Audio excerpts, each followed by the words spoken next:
नमस्कार, मैं हूं विनय सिंह। कैसे हैं आप लोग। और आज 6th जेपीएससी को लेकर जो क्वेश्चन आया हुआ था प्रीवियस, उस पर विस्तार पूर्वक बात करेंगे। सॉल्व पेपर है, सिर्फ इसमें ऑप्शंस नहीं बताएंगे आपको कि इसका आंसर बी होगा, सी होगा, इसकी व्याख्या करेंगे ताकि जो नया पेपर आ रहा है 7th, 8th, 9th, 10th वाला, इसमें आपको लाभ मिले, पूरा का पूरा मिले। हमारा जो सीएनटी एक्ट वाला वीडियो था उसको आपने काफी प्यार दिया था, काफी आप लोगों को पसंद आया था। बहुत जल्दी इस सीरीज की दूसरी वीडियो आ रही है और इसी प्रकार से हर पेपर का, जो पेपर 2 भी है, पेपर 1 भी है, जो पहले हुआ है परीक्षा, सभी चीजों की जानकारी आपको डिटेल्स में दी जाएगी।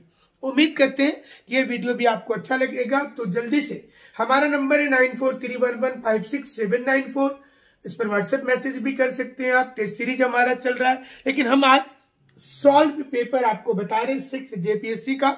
और सारे लोग पहले से क्वेश्चन देख चुके होंगे, इसलिए बहुत ज्यादा इसमें नई चीजें नहीं है, लेकिन नया क्वेश्चन कैसे आएगा ये आपको जरूर से बताएंगे। तो द प्योर सिल्वर रुपया, ये क्वेश्चन बोल रहा है कि जो प्योर सिल्वर रुपया था, इसको इशू किसने किया था। आपको पता है इसका सही आंसर तो शेरशाह है, लेकिन इससे संबंधित नए क्वेश्चन कौन से हो सकते हैं इस क्वेश्चन से संबंधित।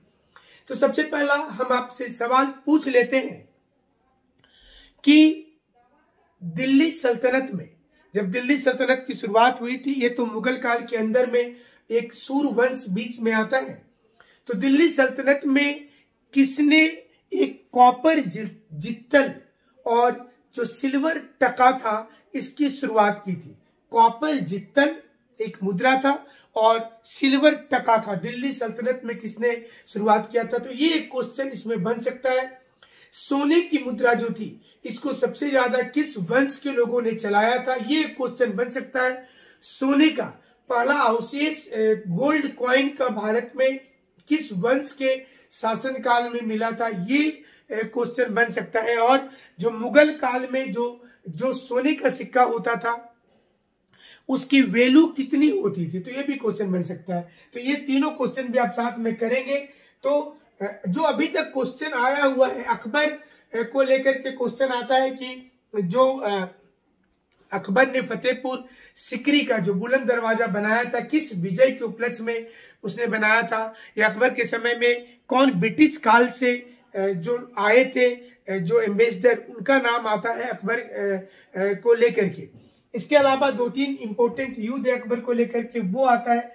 जहांगीर से क्वेश्चन हमेशा आता है कि न्याय की जंजीर इनके दरवाजे पर लटकती रहती थी। और जो पेंटिंग था, क्वेश्चन आता है कि पेंटिंग किसके शासन काल में सबसे ज्यादा मुगल काल में जेनिथ पर पहुंच गया, तो आंसर जो था वो जहांगीर होगा। और एक क्वेश्चन जो औरंगजेब को लेकर एग्जाम में आया है, धर्मत का युद्ध से आया है कि वो औरंगजेब एवं दारा सिकों के बीच में हुआ था। इसके अलावा भी कई जानकारी, लेकिन कुछ कुछ चीज बता रहे जो गेस्ट क्वेश्चन के रूप में हो सकता है और आप इस बार पास भी कर सकते। तो शेरशाह सूरी, इसका सही उत्तर होगा रुपया।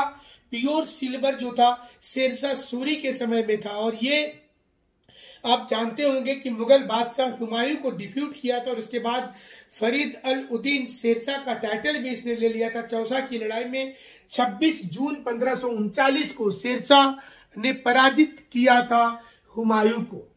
आप जानते होंगे हुमायूं का जीवन बहुत संघर्षमय था। तो इतिहासकार लिखते हैं कि सीढ़ी के जैसा इसका जीवन रहा और बाद में सीढ़ी से गिरकर इनकी मृत्यु हो गई हुमायूं की।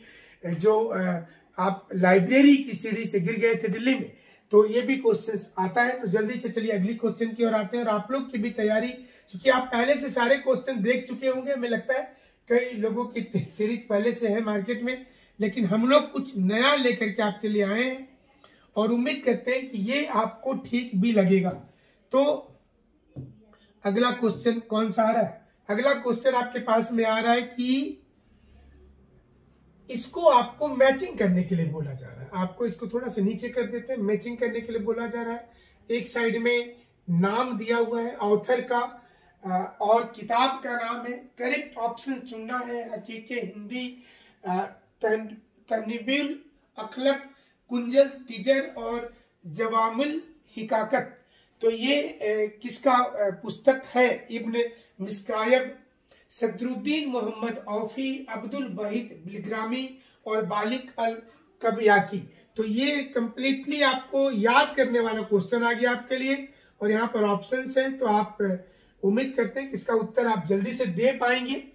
और ये क्वेश्चन जो 6th जेपीएससी पीटी का पहला पेपर पर बात कर रहे हैं, जिसमें आप मध्यकालीन भारत से आप देखिए लगातार 2 क्वेश्चन आ रहा है, और कहां से क्वेश्चन आता है ये भी आपको पता चल पाएगा, और आप अपनी तैयारी इसी प्रकार से रखिएगा। तो सही जो इसका उत्तर होगा हकीकी हिंदी जो था वो अब्दुल वहीद बिलग्रामी का पुस्तक है, और तंदीहिबुल ये इब्न मिस्कियाब का है, कुंजर तिजर ये बैलाक अट कबियाकी का है, और जवामुल हिकायत सदरुद्दीन मोहम्मद औफी का। तो इस पुस्तक का बहुत बड़ा इसमें मतलब कॉन्सेप्ट नहीं छिपा हुआ जहां पर जरूरत हमें महसूस होगा। और ये देखिए आ गया क्वेश्चन आधुनिक भारत का, तो ये भी साथ में बताएंगे कहां से कितने प्रश्न आ रहे हैं। आधुनिक भारत में प्रिंसली स्टेट ऑफ भगत, ये प्रिंसली स्टेट जो है ये पहले तो पंजाब में उस समय में पड़ता था, अभी हिमाचल प्रदेश में चला गया है ये area. Was annex to the British in, British सरकार, आपको पता होगा कि सिपाही विद्रोह के समय में जो ब्रिटिश सरकार थी वो डॉक्ट्राइन ऑफ लैप्स लाई थी, हड़प नीति जिसको बोलते हैं कि गोद लेने का प्रथा का अंत। और इसमें डलहौजी ने जब ये नीति लाया, 2 नीति लाया, एक तो लाया कुशासन वाली जिसमें उसने 1856 ईस्वी में अवध को मिला लिया था, लेकिन इसके अलावा उसने कई साम्राज्य को मिलाया था। तो यहां पर पहले बता देते कि इसका सही उत्तर हो रहा है 1850, और ये भगत जो है 1850 में ब्रिटिश सरकार ने एनेक्स किया था। लेकिन इससे और कौन से क्वेश्चन बनते हैं? एक क्वेश्चन बनता है कि डलहौजी का पहला राज्य और अंतिम राज्य कौन सा था जिसको मिलाया था। पहला आपको याद रखना है सतारा, 1848 में सतारा, ये याद रखिएगा, महाराष्ट्र में। और अंतिम राज्य 1854 में नागपुर। हालांकि सिपाही विद्रोह जब हुआ उस समय में लॉर्ड कैनिंग थे भारत के वायसराय, लेकिन प्लानिंग करने वाला जो व्यक्ति था वो व्यक्ति था लॉर्ड डलहौजी। तो इसकी जो डॉक्ट्राइन ऑफ लैप्स थी, जिसमें आपको पता है उदयपुर, जैतपुर और झांसी को भी मिला लिया था डलहौजी ने, और इसका काफी विरोध हुआ था। तो ये क्वेश्चन एग्जाम में आ सकता है, और अगर एग्जाम में क्वेश्चन आता है तो आपको ये लिखना है कि एक राज्य ऐसा भी था जिसको डलहौजी ने मिलाने के लिए बोर्ड ऑफ डायरेक्टर को भेजा, लेकिन बोर्ड ऑफ डायरेक्टर ने परमिशन नहीं दिया, और वो राज्य था करौली याद रखिएगा, राजस्थान में, जिसको परमिशन नहीं दिया। और इसके बाद आपको पता है कि 10 मई 1857 को सिपाही विद्रोह हुआ है, 10 मई 1857 को। इस समय भारत में जो गवर्नर जनरल थे, बाद में उनको वायसराय भी किया गया, लॉर्ड कैनिंग थे, याद रखिएगा, लॉर्ड कैनिंग। तो ये क्वेश्चन के बाद अगला क्वेश्चन की ओर चलते हैं। Who among the following participated in the salt Satyagraha of Gandhi ji? तो आप लोग तो जानते हैं ना, नमक सत्याग्रह कब हुआ था, ये तो सारे लोग को पता होगा। नमक सत्याग्रह, दांडी मार्च पता है सारे लोगों को, Dandi march. Who among the following participated in the salt Satyagraha? Sarojini Naidu, Rajkumar Amrit Kaur, Kamala Devi Chattopadhyay, और ऑल ऑफ दीज। और सही आंसर हो रहा ऑल ऑफ दीज। 12 मार्च से लेकर 6 अप्रैल तक, ये हम आपको लास्ट मोमेंट कुछ ऐसी चीज बता रहे हैं, इसमें उम्मीद करते हैं कि आपको मदद मिलेगा थोड़ा बहुत जरूर से। सिर्फ क्वेश्चन आंसर मत रटिएगा, आप इसके बारे थोड़ी सी जान लेना, चूंकि अगला क्वेश्चन तो इसी पर बेसिस होता है ना। सरोजिनी नायडू कांग्रेस की अध्यक्ष कब बनी थी? कितने लोग जानते हैं? प्रथम भारतीय महिला जो कांग्रेस का अध्यक्ष बनी थी, और वो थी सरोजिनी नायडू। अंग्रेजी में क्वेश्चन, हम हिंदी भी बोल दे रहे। सरोजिनी नायडू 1925 में कानपुर में, याद रखिएगा 1925 में कानपुर में सरोजिनी नायडू और अगर प्रथम महिला पूछा जाएगा तो 1917 ईस्वी में एनी बेसेंट, कलकत्ता अधिवेशन में। चलिए आगे बढ़ जाते हैं। तो ये सॉल्ट सत्याग्रह जो था 12 मार्च से लेकर के 6 अप्रैल 1930 तक, जिसको क्या कहते हैं, जिसको कहते हैं दांडी मार्च, जिसको दांडी मार्च भी कहा जाता है। दांडी मार्च साबरमती आश्रम से लेकर के दांडी, गुजरात में एक गांव है, वहां तक दांडी मार्च हुआ था। तो सरोजिनी नायडू भी इसमें पार्टिसिपेट की थी। कुल 78 फॉलोवर्स गांधी जी के साथ थे और इसी मूवमेंट को सविनय अवज्ञा आंदोलन, सिविल डिसओबीडियंस मूवमेंट भी कहते हैं। गांधी जी के द्वारा शुरू किया गया सबसे बड़ा आंदोलन सविनय अवज्ञा आंदोलन था, सबसे लंबे समय तक जो चला है। ये भी याद रखिएगा, जब क्वेश्चन पूछा जाएगा तो ये भी याद रखिएगा कि civil disobedience movement Gandhi ji का सबसे लंबा समय तक चलने वाला था। तो राजकुमारी अमृत कौर, ये इनको बॉम्बे में गिरफ्तार किया गया था बाद में, और कमला देवी जो थी, सेवा दल बनाया था इन्होंने, और इन्होंने भी सॉल्ट सत्याग्रह किया था, सेवा दल बनाया था, याद रखिएगा इनका एक सेवा दल था सॉल्ट सत्याग्रह में। ये भी एग्जाम में आ सकता है।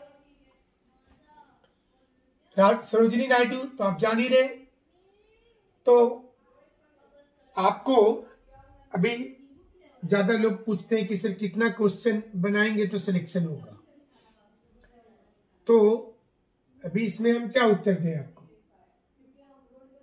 तो डिप्लोमेटिक आंसर होगा कि अच्छा बनाइएगा तो होगा, लेकिन सही अगला क्वेश्चन संविधान से आ गया। देखिए बहुत मिक्स होता है क्वेश्चन, तो आपको साथ ही साथ ये भी बात समझ में आनी चाहिए, कोई भी पेपर आपका ठीक हो, ऐसा जरूरी नहीं है कि झारखंड जिसका ठीक वही पास करेगा। अगर आपका फर्स्ट पेपर भी ठीक है और आप इसमें 80 क्वेश्चन सही कर देते हैं तो you will get 160 marks in paper 1।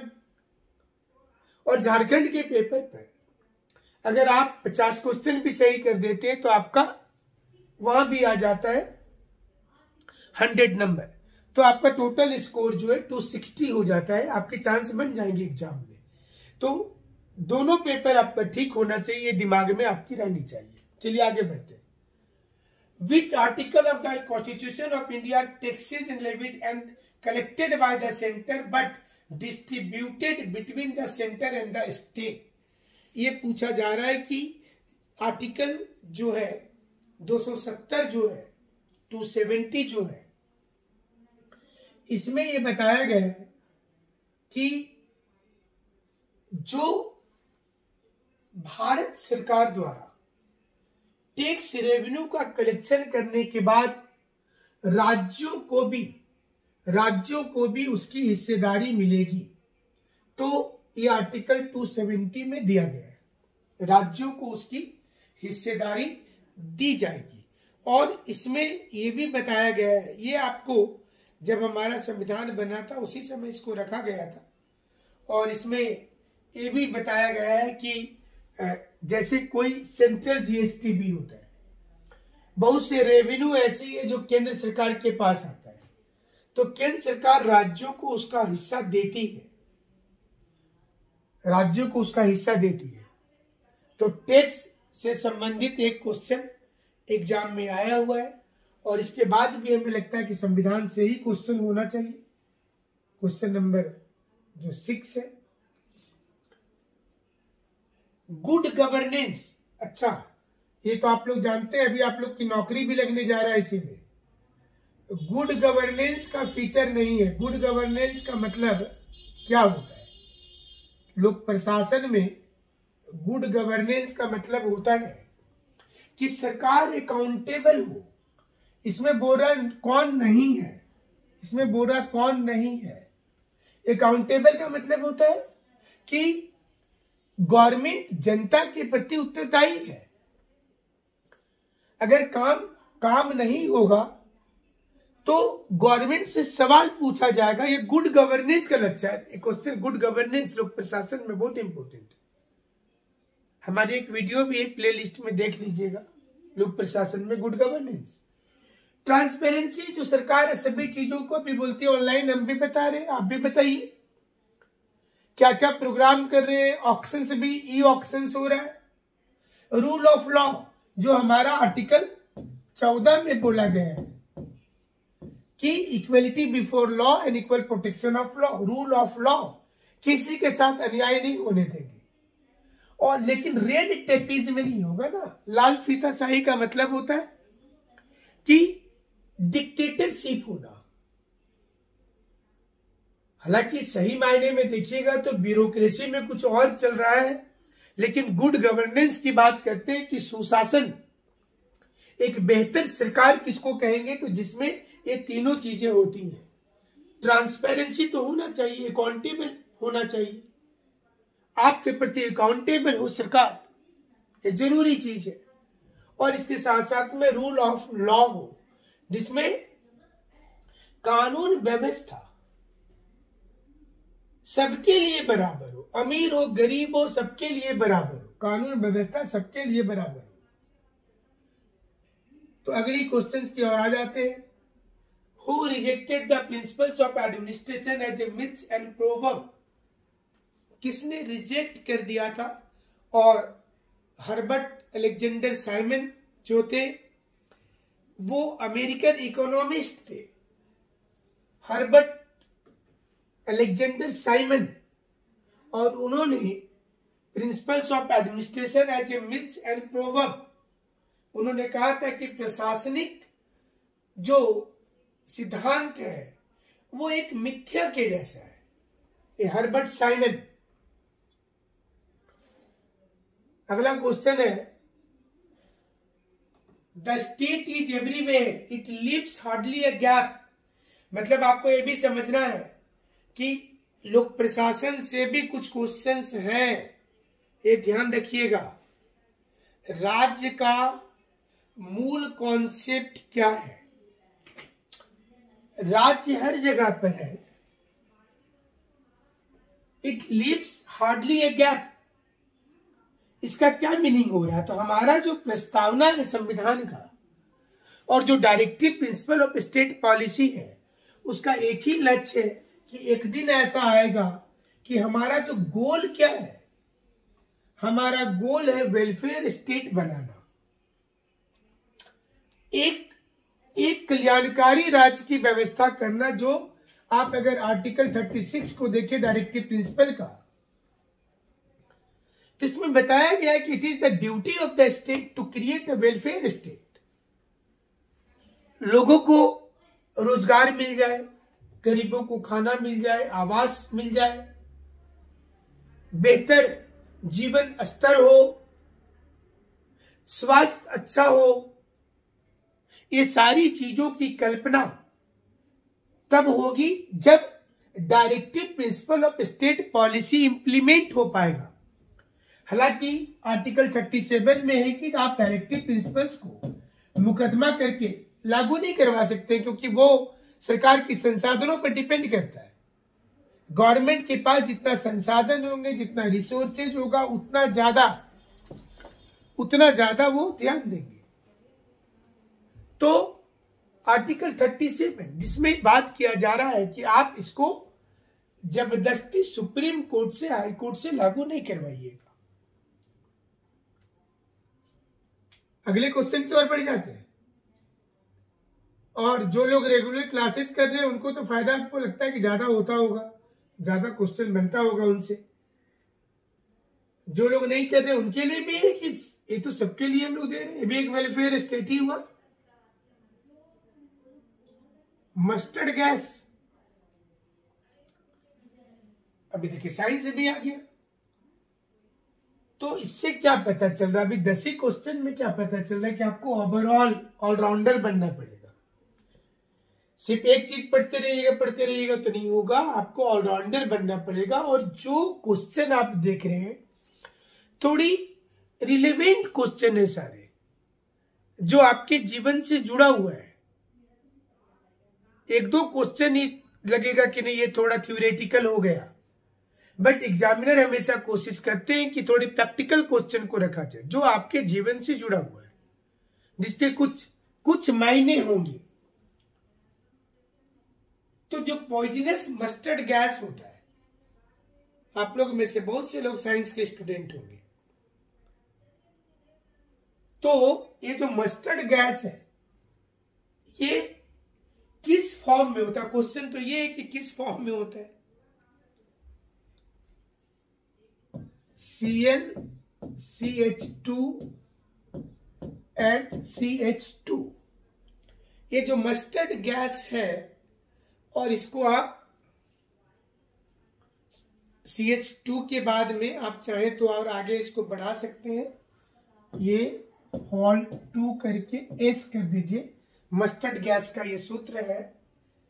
ये लिक्विड है, बेसिकली ये लिक्विड होता है, कलरलेस गैस है। और इसमें ये गैस से क्या होगा? मस्टर्ड गैस से आपके आंख में बहुत ज्यादा आंख जलने लगेगा,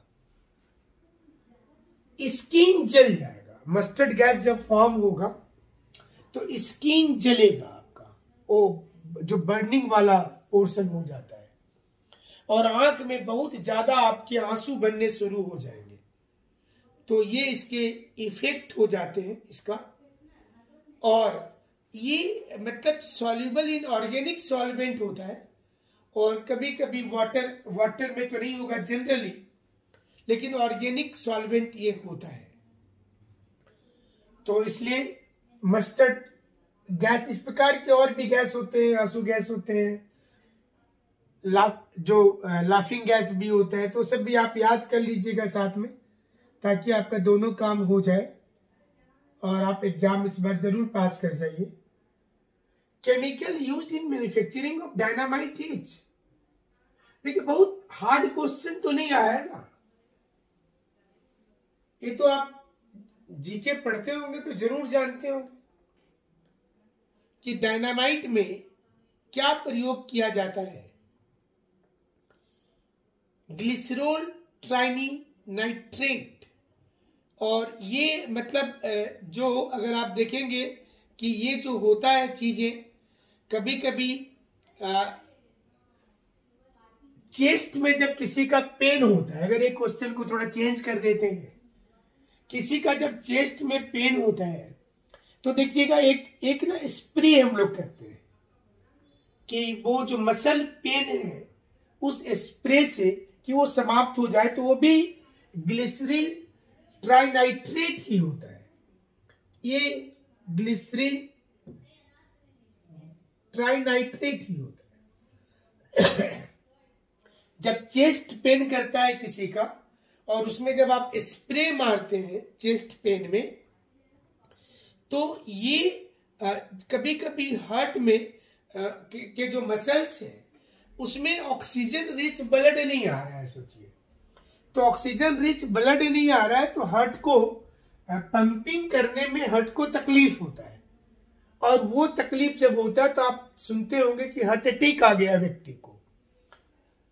तो ये जो ग्लिसरीन ट्राइनाइट्रेट की अगर आपने बॉटल रख रखा है, और डॉक्टर भी ये स्प्रे कर देते हैं छाती में, जिससे कि वो जो पेन वाला पोर्शन था, जो चीजें स्लो हो रही थी, उसको थोड़ा ये ठीक करता है, और आपका ब्लड लेवल में ऑक्सीजन की मात्रा को फुलफिल भी कर देता है। तो चलिए यहाँ पर तो क्वेश्चन कुछ और था कि chemical use in the manufacturing of dynamite is, तो डायनामाइट में इसका प्रयोग किया जा रहा है।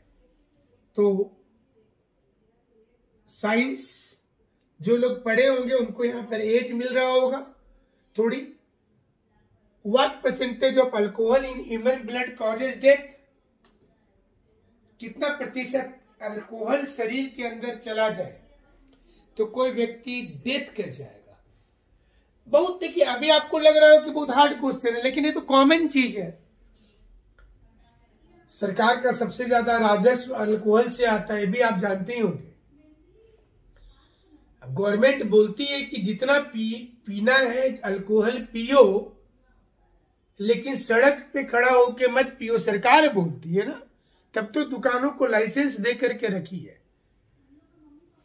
कि आप अगर शराब पीते हुए पकड़े गए तो जेल जाना होगा, फाइन देना होगा, शराब पी के गाड़ी भी नहीं चलाना है। तो गवर्नमेंट की थिंकिंग बहुत अच्छी है। कितनी सुंदर विचार है सरकार के कि आप शराब खरीदिए और घर जाकर के पी करके घर में जो करना है कीजिए, सोना है तो सो जाइए, लेकिन आप कहीं जाना नहीं है, क्लब में नहीं जाना, होटल में पकड़े जाएंगे तो जेल होगा, रोड पे नहीं घूमना। तो इस शराब पे पूरा रोक नहीं लगता है। गांधी जी बोलते थे कि लिक्वर्स मुक्त एक भारत बनना चाहिए, लेकिन ये कैसे बनेगा?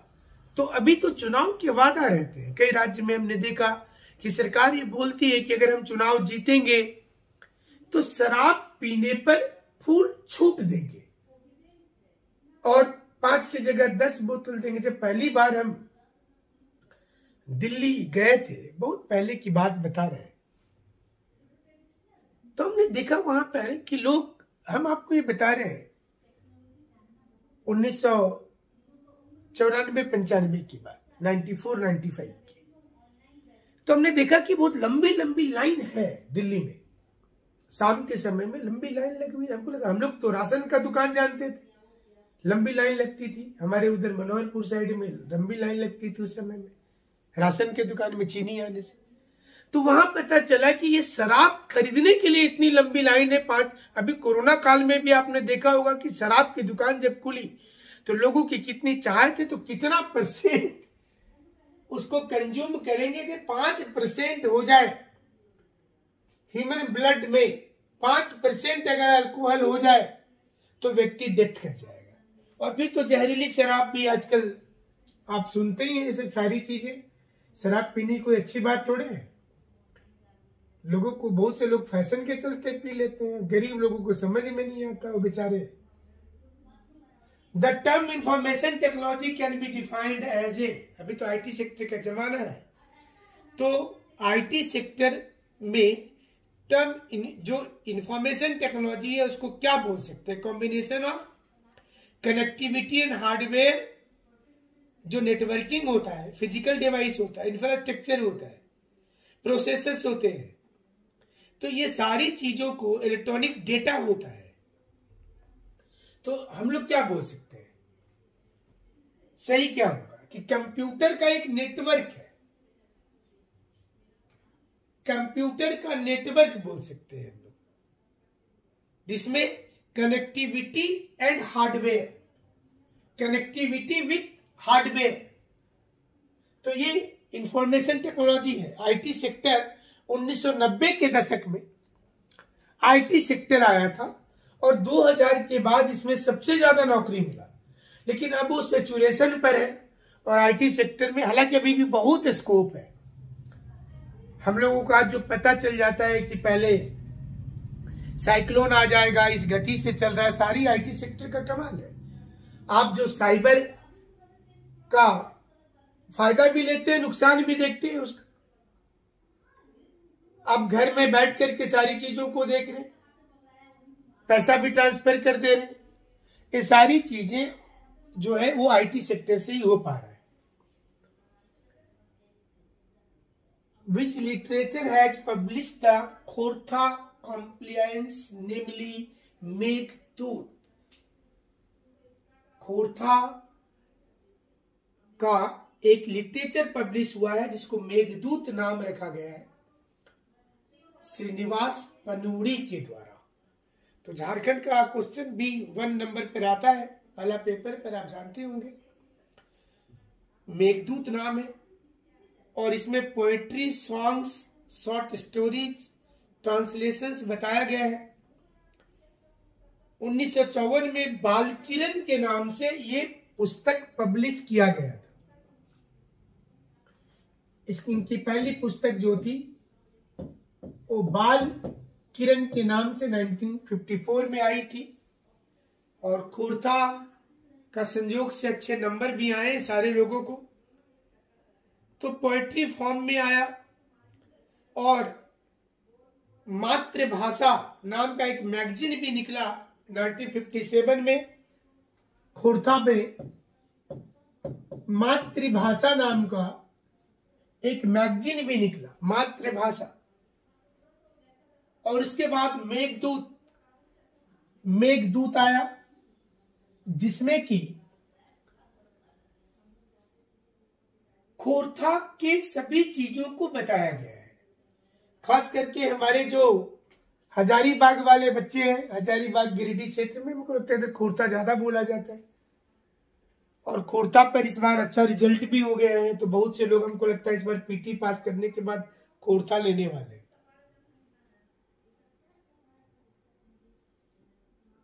तो चलिए अगला क्वेश्चन की ओर। रिच ग्रह, अभी सारे लोग आप लोग पढ़ रहे हैं, अभी इसमें आंसर करना है, ऐसा मत बोलिएगा कि नहीं सर झारखंड का पेपर नहीं पढ़ रहे हैं। सारे लोगों की ट्रिपल चौपल क्लास और एक एक दिन में 4-4 घंटा आपकी झारखंड में पढ़ाई होती है, तो ये मत बोलिएगा कि सर ये तो पढ़ते नहीं है। रिच ग्रह in Munda tradition is related to which place? Munda tradition में रिच ग्रह का संबंध कहां से है? मुंडा ट्रेडिशन में ये कहां से है? राजगीर से।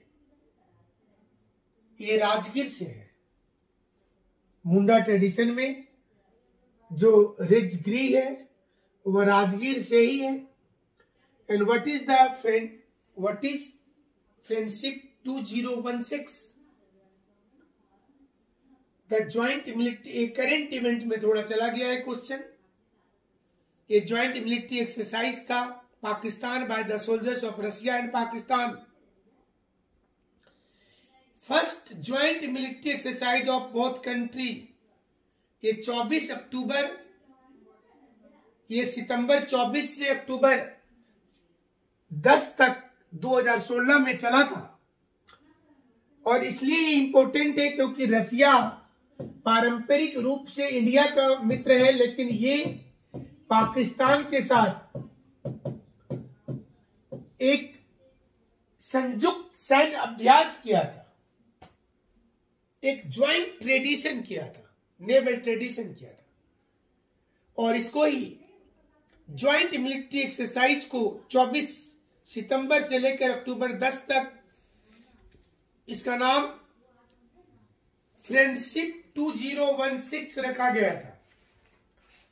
फ्रेंडशिप 2016। तो इसलिए ये इंपॉर्टेंट हो गया क्वेश्चन भी, क्योंकि हमारे संबंध तो पाकिस्तान से कैसे ये बताने का जरूरत है किसी को नहीं।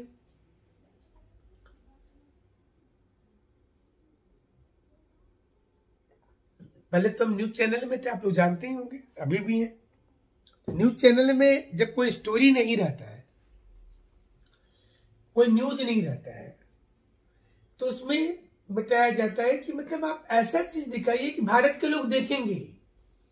तो कुछ हेडलाइन बना करके कि अब नहीं बचेगा पाकिस्तान, कहां छिपा है डॉन, तो दाऊद इब्राहिम और पाकिस्तान, आप देखिएगा अपने टीवी पे रात को 10 बजे 9 बजे ऐसे शो दुनिया भर के रहेंगे।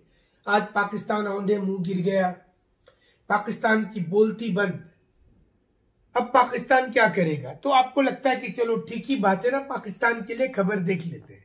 तो ये भी टीवी वाले भी फुल मजा लेते हैं कि जानते हैं कि भारत के लोग पाकिस्तान को लेकर के बहुत एकदम दीवानापन के जैसा सुनने के लिए रहते हैं, तो वो लोग भी पूरा बताते हैं। चलिए अभी आपको हम बता दिए, अपने बिजनेस के बारे से बताया नहीं जाता है। Where was the 14th ASEAN India summit organise? तो ये याद कर लीजिएगा आप लोग, और भी होगा। और ये चीज को थोड़ा याद करने का तरीका भी बता रहे थे कि ASEAN association of south east Asian nation, ASEAN, ASEAN का हेडक्वार्टर जकार्ता है, और साउथ ईस्ट एशिया में जो देश है इसके मेंबर है। तो आप इसके मेंबर तो कम से कम याद कर लीजिएगा। इसके मेंबर का नाम हम यहां लिख दे रहे हैं। Myanmar, Indonesia,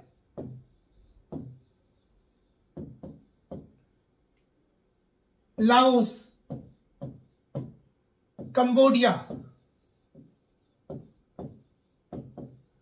Brunei, Singapore, Thailand और Philippines.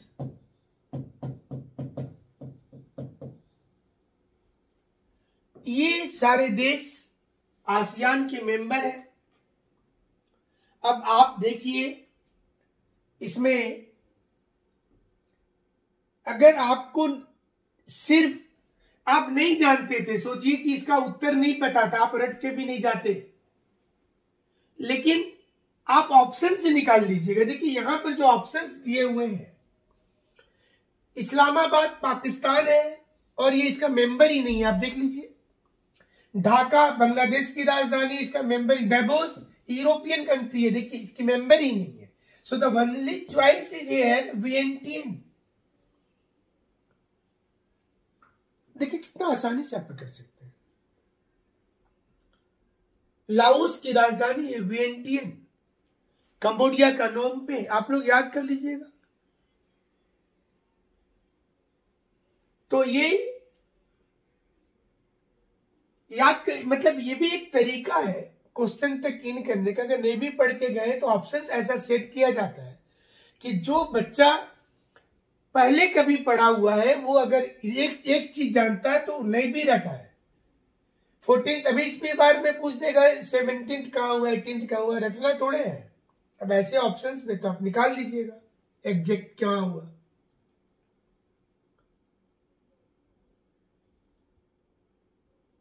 Where is the headquarter of United Nations Environment Program UNEP का हेडक्वार्टर कहाँ है? और सही उत्तर देखिए वहां पर दिख रहा है नैरोबी। नैरोबी में दिख रहा है। और जो नैरोबी है ये हेडक्वार्टर कब बना था? 1972 में। केनिया में है ये। और इसके 6 क्षेत्रीय कार्यालय हैं, दूसरे देशों में भी है। वाशिंगटन डीसी अमेरिका की राजधानी है। डिस्ट्रिक्ट ऑफ कोलंबिया इसका फुल फॉर्म होता है। द हेग ये नीदरलैंड में है, एकमात्र ऐसा शहर जिसके साथ द लगा हुआ आप देखेंगे। और नीदरलैंड जिसको हॉलैंड भी बोलते हैं, जहां के लोग डच भारत में कहे जाते हैं। तो द हेग जो है, यहां पर इंटरनेशनल कोर्ट ऑफ जस्टिस है, अंतर्राष्ट्रीय न्यायालय यहीं पर, याद रखना है। नैरोबी अफ्रीका का देश है। तो क्वेश्चन भी देखिए थोड़ा सा जो कोई ज्यादा हेडक्वार्टर या तो अमेरिका या यूरोप में, कुछ ही बाहर है। तो केनिया की राजधानी नैरोबी, न्यूयॉर्क में अमेरिका जान ही रहे, और Washington DC district of Columbia. तो इसके बाद जो क्वेश्चन आ रहा है ये करंट इवेंट का देखने में लग रहा है क्वेश्चन। दीपिका पल्लिकल, और करंट इवेंट की क्वेश्चन है, बहुत ज्यादा इस पर बात नहीं करेंगे, जल्दी से इसको पार कर देते हैं, चूंकि इस बार यही क्वेश्चन आएगा जरूर नहीं है। स्क्वैश के साथ आंसर भी दिया हुआ है यहाँ पर। Velodrome is related to which sport? इस प्रकार के क्वेश्चंस जनरली रेलवे में आते हैं, तो आप इसको भी देखेंगे। जो साइकिलिंग में वेलोड्रम होता है, जो indoor arena for the track जो होती है, और स्टिपली बैंक ट्रैक होता है, जो ओलंपिक साइकिल इवेंट में जो होता है आमतौर पर। वेलोड्रम जो है, most Olympic cycling events are held in a velodrome. Velodrome उसके लिए यूज किया जाता है साइकिलिंग में, जो ट्रैक बनाया जाता है उसके लिए। और Sanghamitra Kalita has been honoured with which award recently? तो अभी भी आप रिसेंट इसी प्रकार के पुलित्जर, बुकर्स और ज्ञानपीठ और लीजन ऑफ ऑनर भी देख लीजिएगा, आपको फायदा करेगा ये अवार्ड्स। ये इंडिकेशन है बेसिकली, ये मॉडल में बताना चाह रहे हैं कि क्वेश्चन कहां से आता है, ये ध्यान रखना है। 2016 का पुलित्जर अवार्ड से क्वेश्चन पूछा है। ये मैनेजिंग एडिटर थी उस समय में लॉस एंजल्स टाइम्स की, तो इसलिए क्वेश्चन पूछा है उस वक्त का। The Pakistan resolution was drafted bye? Pakistan resolution को ड्राफ्ट किसने तैयार किया था? क्वेश्चन नंबर जो है, और सिकंदर हयात खान ने किया था। लाहौर में रेजोल्यूशन लाया गया था। लेकिन अगर यही क्वेश्चन आएगा कि पाकिस्तान शब्द को किसने कहा था, तब आप लिखिएगा रहमत अली उस क्वेश्चन पर। यहां पर बोल रहे हैं कि पाकिस्तान का प्रस्ताव 1940 में लाहौर के अधिवेशन में ड्राफ्ट करके कौन लाया? Then the answer is Sikandar Hayat Khan. Mohammad Ali Jinnah जो थे, ये 1920 के बाद एक नया राष्ट्र चाहते थे, लेकिन the person who first the word Pakistan was रहमत अली इन 1933। जिन्होंने सबसे पहले पाकिस्तान शब्द को कहा वो व्यक्ति थे रहमत अली। रहमत अली।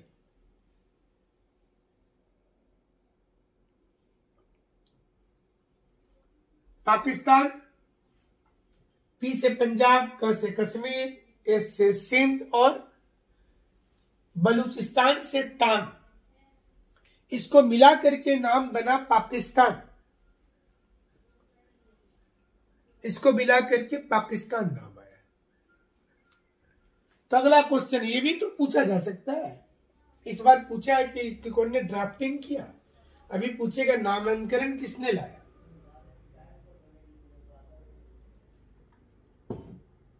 तो नामांकन किसने लाया पाकिस्तान का? तो रहमत अली ने लाया।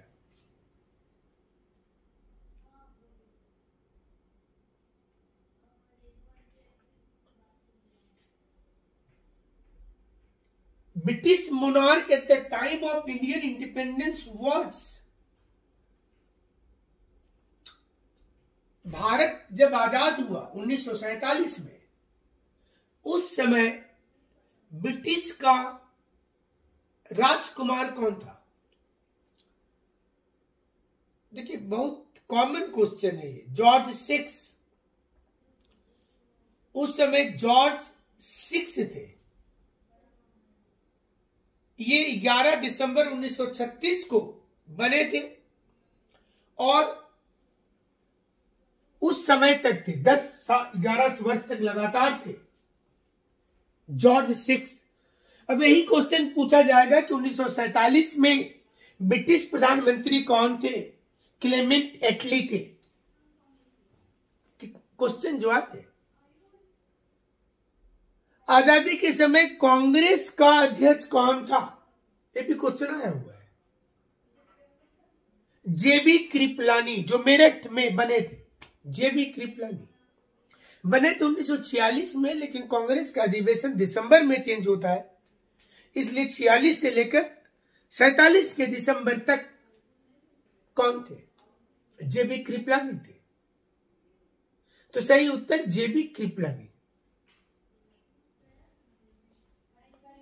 थोड़ी सी लंबी वीडियो है और आप लोग को अगर पसंद आ रहा होगा तो सही समय आपका कि लाइक बनता है यहां पर, अगर तो कर दीजिए। अगर लगता है कि इससे फायदा हो रहा है तो लाइक कर दीजिए। और आप कैसा वीडियो चाहते हैं भी लिखिए, वैसा ही वीडियो भेजा जाएगा। आप कैसा वीडियो चाहते हैं, क्योंकि लास्ट मोमेंट में आपको पढ़ाया जा रहा है। एक तो थरोली जो स्टडी होती है जिसमें आपके पास टाइम रहता है तो इत्मीनान से पढ़िएगा, लेकिन लास्ट मोमेंट में बहुत फायदा करता है इस प्रकार की पढ़ाई कि थोड़ा थोड़ा सारी चीजों को जानिए, एकदम से नेग्लेक्ट नहीं करना है, थोड़ा थोड़ा सबके बारे में जानना है तो आपको फायदा होगा।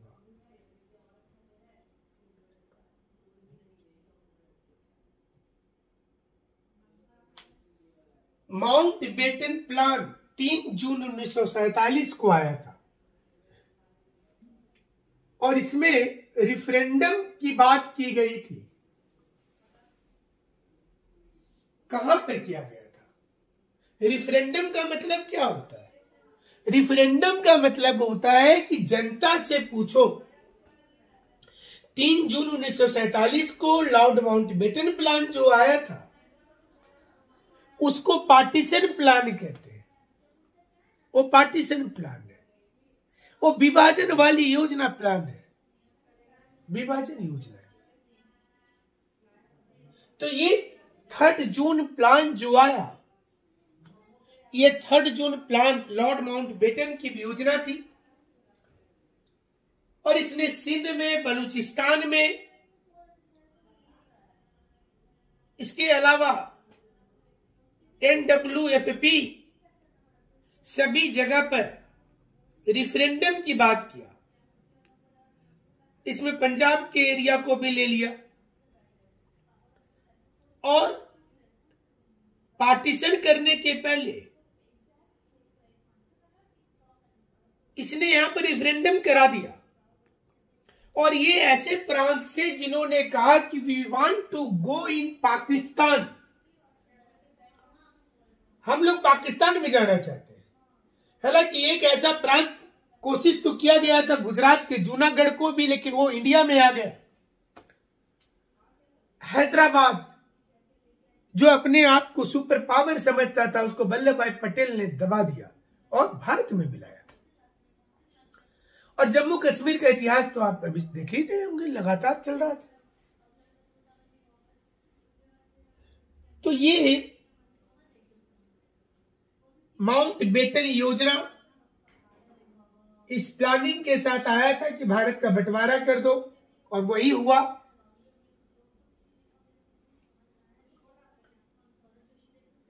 ये क्वेश्चन ज्योग्राफी से है, मतलब आप देखिए कि जो हम लोग 25 क्वेश्चन बनाए लगभग, उसमें हर सेक्शन से क्वेश्चन है, हर सेक्शन से question.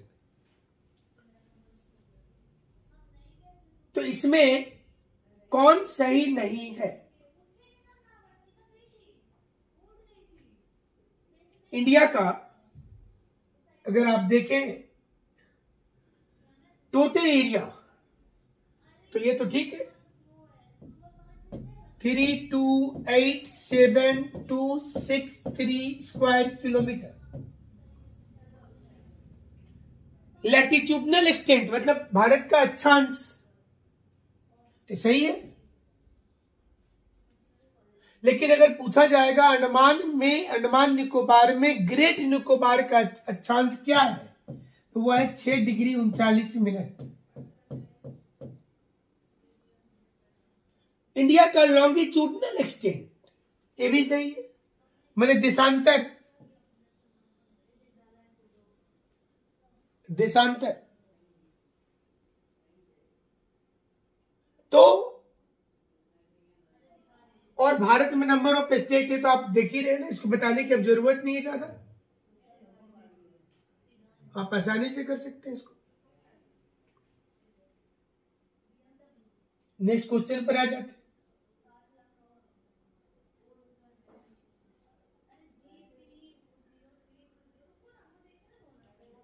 In which report of the Second Administrative Reform Commission barriers of good governance in India have been identified?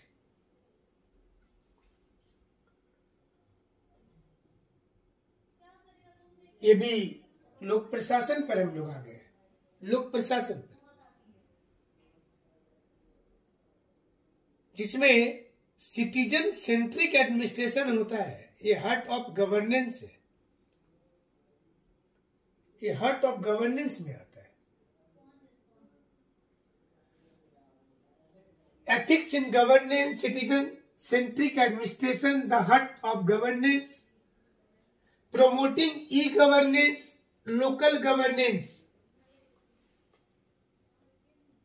लोक प्रशासन में सेकेंड एडमिनिस्ट्रेटिव रिफॉर्म ने कहा कि good governance and citizen centric administration are correlated, और इसमें chairperson Veerappa Moily थे। इसमें पब्लिक एडमिनिस्ट्रेटिव सिस्टम को कैसे इंप्लीमेंट किया जाए,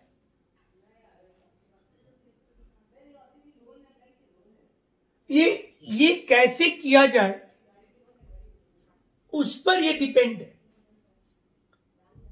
पब्लिक एडमिनिस्ट्रेटिव सिस्टम पर कैसे डेवलपमेंट किया जाए,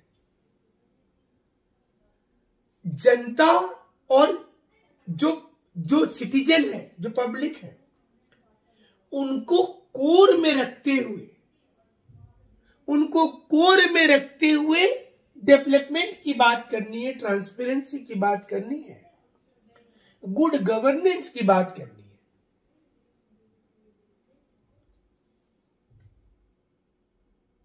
तो इसलिए इसका सही उत्तर होगा citizen centric administration the heart of the governance.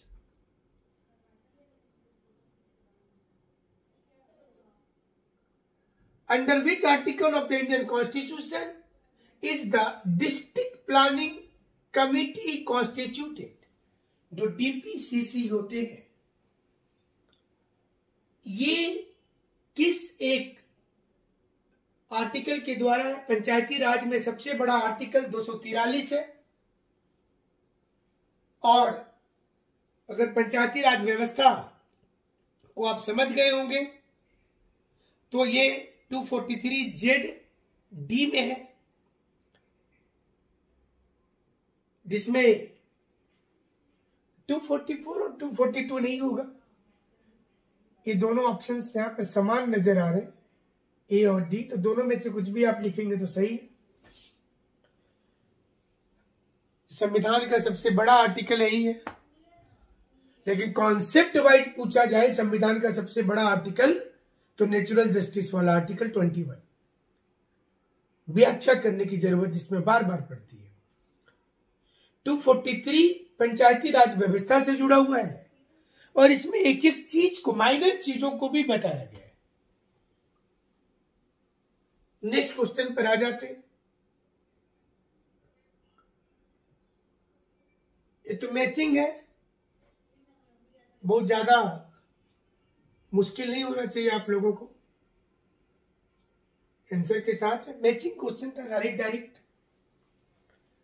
तो मैचिंग क्वेश्चन है, लोकल फाइनेंस इंक्वायरी कमेटी 1949 से 51 के बीच, टैक्सेशन इंक्वायरी 1953-54, रूरल अर्बन 1963 और 85-88 में नेशनल कमीशन फॉर अर्बनाइजेशन। तो आप लोगों से हमारा सवाल है कि अर्बन किसे कहते हैं, शहर किसे कहते हैं? भारत सरकार के अनुसार शहर किसको बोला जाता है? आप जहां रहते हैं क्या वो शहर है? जहां नौकरी मिलती है क्या वो शहर है? जहां बड़ी बड़ी गाड़ियां होती है, पंजाब के कई गांवों में बड़ी बड़ी गाड़ियां हैं, रोड है, बिजली है, तो क्या वो शहर है? क्या जनसंख्या कहीं का ज्यादा है तो वो शहर है? ऐसी कई चीजें दिमाग में आती है। और भारत सरकार बोलती है कि किसी भी स्थान का टोटल मेल पॉपुलेशन का, अगर टोटल पुरुष जनसंख्या का 75% से ज्यादा लोग नॉन एग्रीकल्चर एक्टिविटी को करता है, नॉन एग्रीकल्चर एक्टिविटी को करता है, गैर कृषि काम को करता है, तो वो शहर है, तो उसको शहर बोलेंगे भारत सरकार के अनुसार। तो जहां जहां पर आप इंडस्ट्रियल बेल्ट देखते हैं, टूरिज्म सेक्टर भी अगर कहीं पर, वो भी बहुत अच्छा काम है। तो अर्बनाइजेशन, और एक शहर को जिंदा रखने के लिए, बचाने के लिए एक दूसरा छोटा उपनगर बनाते हैं जिसको सैटेलाइट सिटी बोलते हैं। जैसे दिल्ली को बचाने के लिए गाजियाबाद, नोएडा, गुड़गांव, ओखला, फरीदाबाद को डेवलप कर दिया गया, तो उसको बोलते हैं सैटेलाइट सिटी, उपनगर होता है। सैटेलाइट सिटी मतलब उपनगर होता है।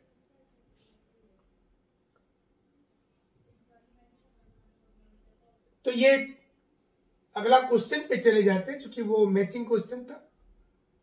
Recommendation of the 14th finance commission, तो ये तो अब नया क्वेश्चन आ जाएगा इसके जगह पर, नया वाला इसको रटना नहीं है। सी इसका उत्तर हो रहा 42%, तो इस पर ज्यादा हेडेक नहीं लेना। किलोबाइट में कितने बाइट्स होते हैं? किलोबाइट में 8192 बिट्स होते हैं किलोबाइट में। ये इंफॉर्मेशन टेक्नोलॉजी का सवाल है। जो 1 किलोबाइट होता है, यानी कि 1 × 1024 बाइट्स, तो 1 बाइट 8 बिट्स जो होते हैं वो 1 × 1024 × 8 कर दीजिएगा। किलो इन बाइनरी टर्म्स 1024 और 2 का power 10, so the right answer is 8192.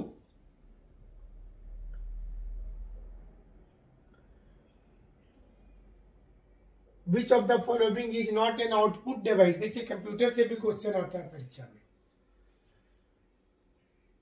अब आपको लगेगा कितना चीज पढ़ करके जाइएगा। Touch screen,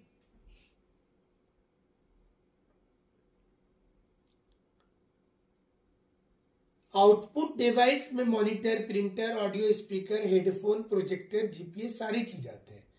video card, Braille reader, plotter, sound card, सब कुछ आता है।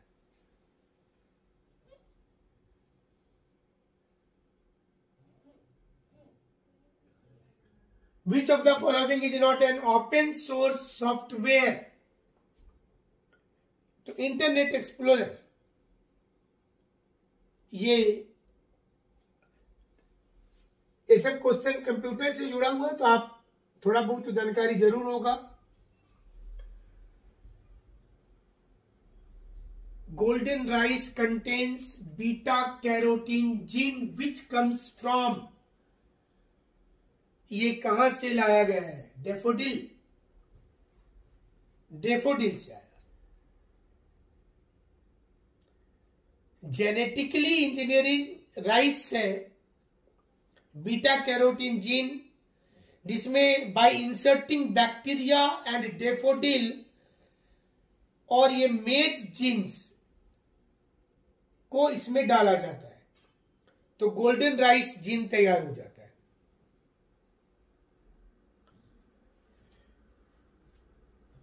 विश्व का पहला फ्लाइट मून एक्सप्रेस, ये वर्ल्ड में बनाया गया है फ्लाइट चंद्रमा में जाने के लिए, मून एक्सप्रेस। तो अभी अमेरिका में ऐसे ऐसे प्रोजेक्ट हैं कि आप मंगल ग्रह की सैर करके आएंगे। कंपनी उसमें ऐसी सिस्टम लेकर के चल रही है कि जो एक बार चला जाएगा उसको फिर वापस नहीं आना, आपको मंगल ग्रह में ही रह जाना है। तो वहां पर भी जाने के लिए लोग बहुत परेशान हैं, बहुत से लोग जाना चाहते हैं। और ये भी करेंट इवेंट है, अफगानिस्तान का फर्स्ट लेडी गवर्नर मसूमा मुरादी, जो सेंट्रल प्रोविंस दाइकुंडी में बनी थी, दाइकुंडी जो सेंट्रल प्रोविंस है अफगानिस्तान में,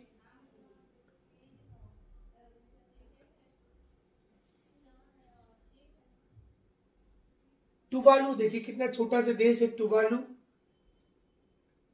और इसके कितने लोग गए थे, बहुत छोटा देश है टुवालू। ओलंपिक में सिर्फ एक व्यक्ति गया था यहां से, एक मात्र ऐसा देश जो एक ही डेलीगेट भेजा था टुवालू से, और इसी कारण से संभवतः एक क्वेश्चन भी बना होगा वर्ल्ड इकोनॉमिक फोरम का। ये भी देखिए करेंट इवेंट के क्वेश्चन है, तो आपको हमने बार बार बोला कि करेंट इवेंट वाला क्वेश्चन थोड़ा सा याद रखना है।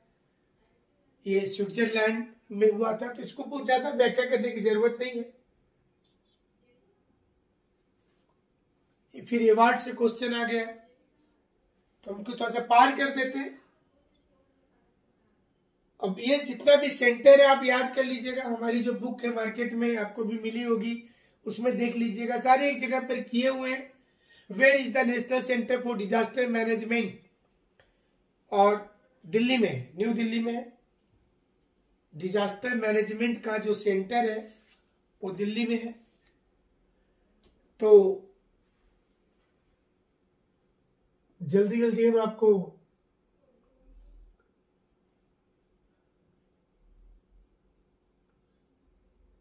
ये भी करेंट इवेंट वाले क्वेश्चन है तो उतना जरूरी नहीं है। ये क्वेश्चन क्या है? The cyclic poor are those poor. Cyclic poor एक होता है जो पुअर और नॉन पुअर के बीच में सफर करते रहता है। एक तो एब्सोल्यूट संपूर्ण गरीबी होती है जो इंडिया में कैलोरी के अनुसार होता है। भारत में गरीब कौन है? तो आपको याद रखना कैलोरी वाला सिस्टम को, 2400 और 2100 कैलोरी का जो डेफिनेशन है।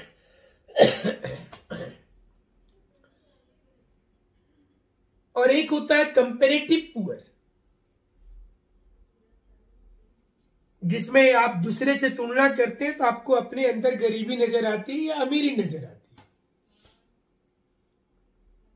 कभी कभी प्लानिंग कमीशन की डेफिनेशन आ जाती है कि एक दिन में 32 रुपया 26 रुपया कमाने वाले लोग गरीब नहीं है। वो बोलता है हम तो कहां बोल रहे हैं अमीर है, लेकिन गरीब भी नहीं है। तो ये डेफिनेशन देने के पहले सरकार पता नहीं क्या तर्क लगाती होगी, समोसा के आधार पे कर देता होगा कि समोसा का इतना दाम है, गवर्नमेंट है।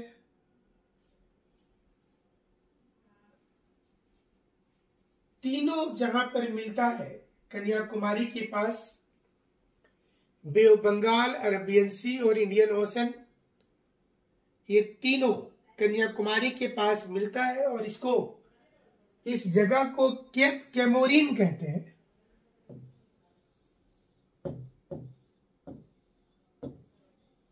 भारत से श्रीलंका जाने के लिए एक ब्रिज है जिसका नाम आदम्स ब्रिज है,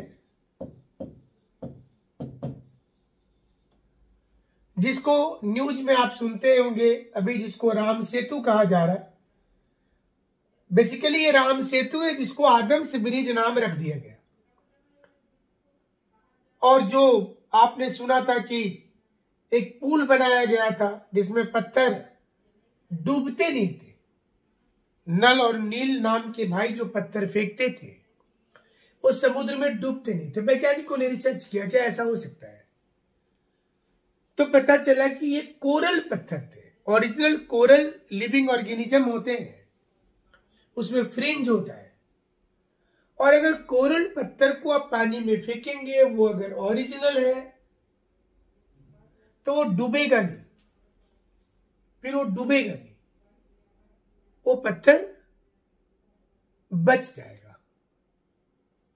तो कोरल पत्थर ऐसा अभी पूरी वहां अवशेष है और सारी कुछ मिल रहा है। रामेश्वरम से लेकर धनुष कोडी तक वो चीजें नजर आ जाएंगी श्रीलंका वाले एरिया में। तो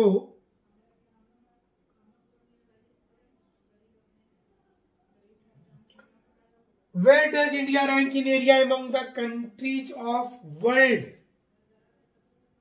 7th है, ये तो आप जानते होंगे। Russia, Canada, USA, China, Brazil, Australia, India. 1 number पर रसिया, 2 नंबर पर कनाडा। उत्तरी अमेरिका में कनाडा, आप कभी नक्शा खोलिएगा पिंक कलर में रहता है वो, कनाडा। और उसके बाद तब जाकर के नंबर आता है अमेरिका का, यूएसए। फिर नंबर आता है चाइना का। और चाइना के बाद नंबर आ गया ब्राजील का, साउथ अमेरिका में ब्राजील। और फिर ऑस्ट्रेलिया का। इंडिया का 7th नंबर पर, इंडिया 7वां लार्जेस्ट, विश्व में 7वां लार्जेस्ट, जनसंख्या में दूसरा लार्जेस्ट, ये भारत का नंबर है। तो उम्मीद करते हैं कि वीडियो आप लोगों को पसंद आया होगा, अच्छा लगा होगा। और इसी तरह से हम आगे भी आपको वीडियो देते रहेंगे। काफी क्वेश्चन अभी तो बचे हुए हैं।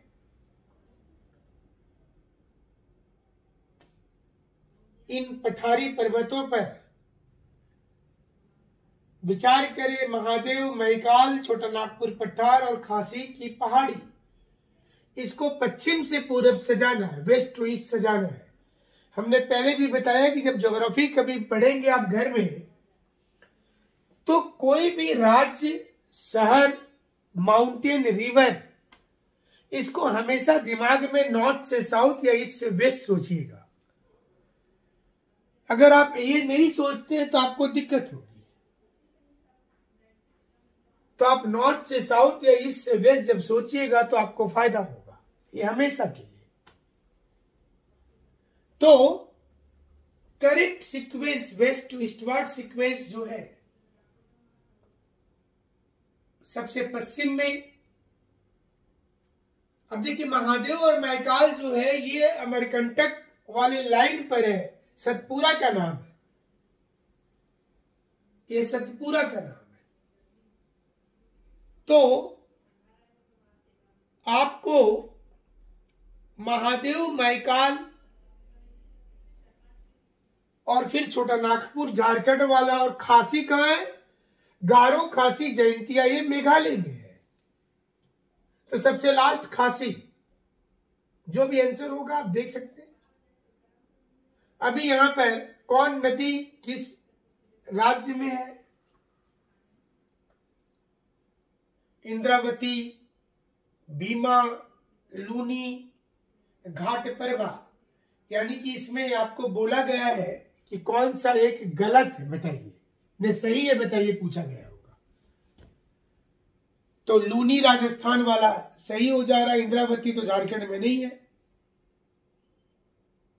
भीमा तमिलनाडु में नहीं है, और घाटप्रभा केरल में नहीं, ये कर्नाटक में है।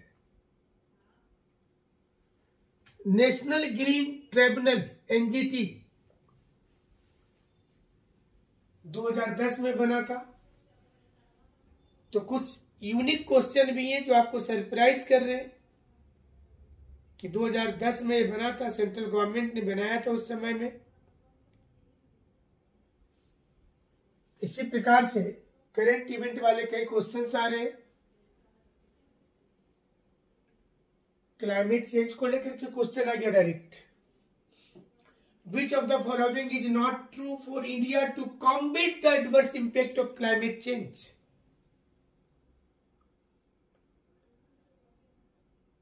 इसमें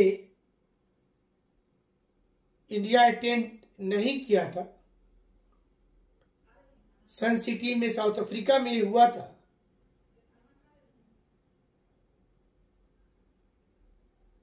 और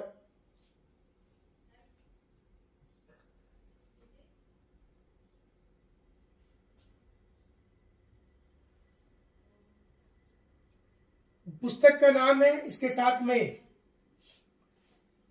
इसके ऑथर है। इसको मैचिंग करना तो बहुत ज्यादा टफ नहीं है, आपको हमसे क्वेश्चन पार कर दे रहे हैं, जो आप यहां आंसर भी देख सकते हैं। आंसर इसका डी है। इसके बाद मैचिंग क्वेश्चन है अलग अलग कमिटी का।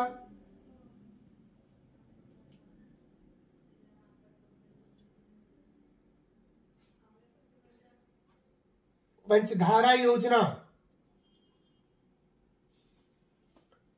भारत में जो पंचधारा योजना चलाया जा रहा है मध्य प्रदेश गवर्नमेंट के द्वारा 1991 में, जिसमें जो आदिवासी महिलाएं गांव में हैं उनके विकास के लिए ये किया गया है, जो मध्य प्रदेश में चलाया जा रहा था। इसके बाद जो क्वेश्चन है वह है कि जो बर्ड डिजीज इन प्लांट्स होता है जिंक के डेफिशिएंसी से, ये जिंक के डेफिशिएंसी से होता है। व्हाइट बर्ड डिजीज, इसमें जो प्लांट के मतलब पत्ता होगा ये धीरे धीरे पीला या सफेद हो जाएगा। नए प्लांट जो होंगे वो पीला या सफेद हो जाएगा। तो इसको व्हाइट बट डिजीज बोलते हैं। जिंक अगर कम हो तो ये पेड़ पौधे में रोग लग जाता है। दूध सफेद क्यों दिखता है? केजिन के चलते। 87% इसमें वाटर होता है, 13% सॉलिड होता है, और केजिन कैल्शियम कॉम्प्लेक्स होते हैं, फैट्स होते हैं, इसलिए दूध का रंग जो है वो सफेद है केजिन के चलते। Web portal Dashnet is related to, Dashnet का संबंध ई एग्रीकल्चर से है। 2015 में शुरू हुआ था। ऐसे बहुत से क्वेश्चन हैं, तो उम्मीद करते हैं कि इसको 2 पार्ट में या तो वीडियो बनाना होगा। बहुत बड़ा वीडियो होते जा रहा है और ये आपको पसंद भी आया होगा। आप इसी प्रकार से वीडियो आपको हम भेजते रहेंगे। वेब पोर्टल डैशनेट, ये एक मार्केट भी इसको बोलते हैं, मंडी में कैसे पहुंचेगा सामान। यह सीडनेट भी बोला जाता है। राष्ट्रीय कृषि विकास योजना इसमें है। आत्मा या एनएचएम जो हॉर्टिकल्चर मिशन है, नेशनल फूड सिक्योरिटी मिशन है, एक्रेज प्रोडक्टिविटी मिशन है। ये सारी चीजें इस वेब पोर्टल पर डाली जाती है। किसान जो अभी आंदोलन कर रहे हैं उनको भी सुविधा मिला है। तो इससे क्या होगा कि भारत का जो किसान का जो सब्जी है, किसान का जो खेती है, उसकी डिमांड वर्ल्ड मार्केट में है। तो उसको वर्ल्ड मार्केट में जाकर के बेचा जा सकता है। उसको वर्ल्ड मार्केट में जाकर बेचा जा सकता है।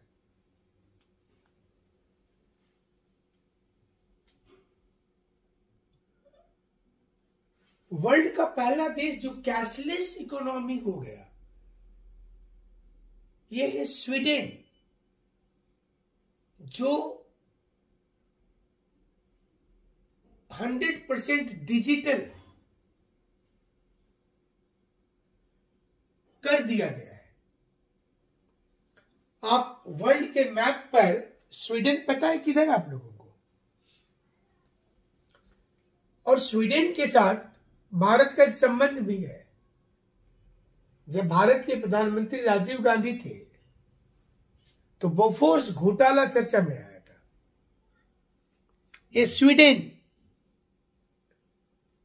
स्वीडन का ही बोफोर्स घोटाला वहीं से आया था। और स्वीडन और नॉर्वे देश मिलकर के नोबेल प्राइज डिस्ट्रीब्यूशन करता है। ये एकदम यूरोप के भी नॉर्दर्न पार्ट में देश है, स्वीडन एंड नॉर्वे। तो स्वीडन पहला कैशलेस कंट्री। इसके बाद करेंट इवेंट है, तो ये सब तो जानते ही होंगे। थोड़ा सा पास कर देते हैं क्वेश्चन।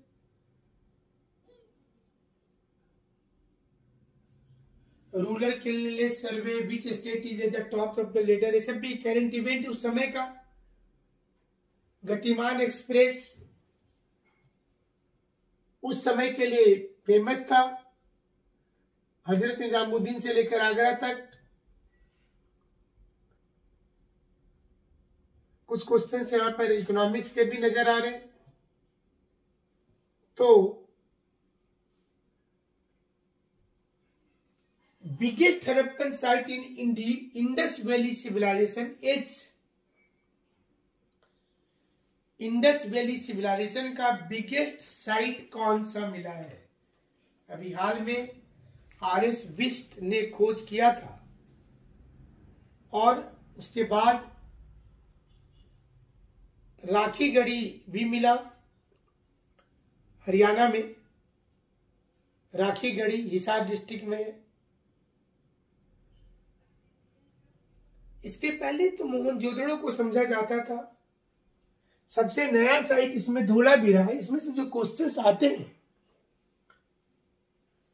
एक क्वेश्चन आता है लोथल को लेकर के कि सबसे बड़ा बर्न्ड ब्रिक का स्ट्रक्चर कौन था, वो लोथल में मिला। बर्न्ड ब्रिक का स्ट्रक्चर डॉकयार्ड, लोथल भुगवा नदी के किनारे, पोर्ट था सिंधु घाटी सप्ताह में। कालीबंगा राजस्थान में था, घग्गर नदी के किनारे। राइस एविडेंस दोनों जगह से मिले। धोलावीरा गुजरात में मिला है। और राखी गढ़ी इस समय का लार्जेस्ट साइट है इसमें से, जो हिसार डिस्ट्रिक्ट हरियाणा में।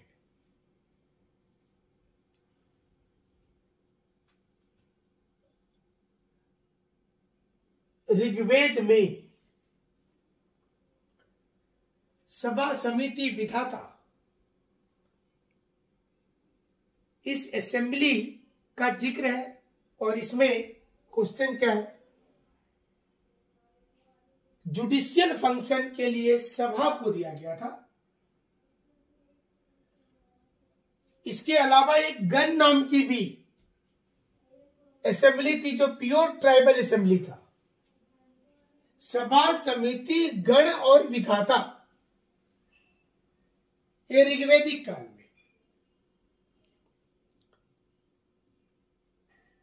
और यमक तो अभिधम पिटक में है दिया हुआ, ये बौद्धिस्ट ग्रंथ का एक पार्ट है।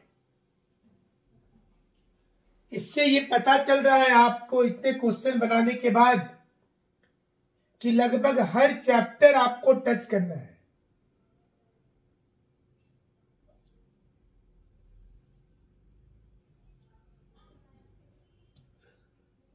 कम से कम क्वेश्चन आपको हम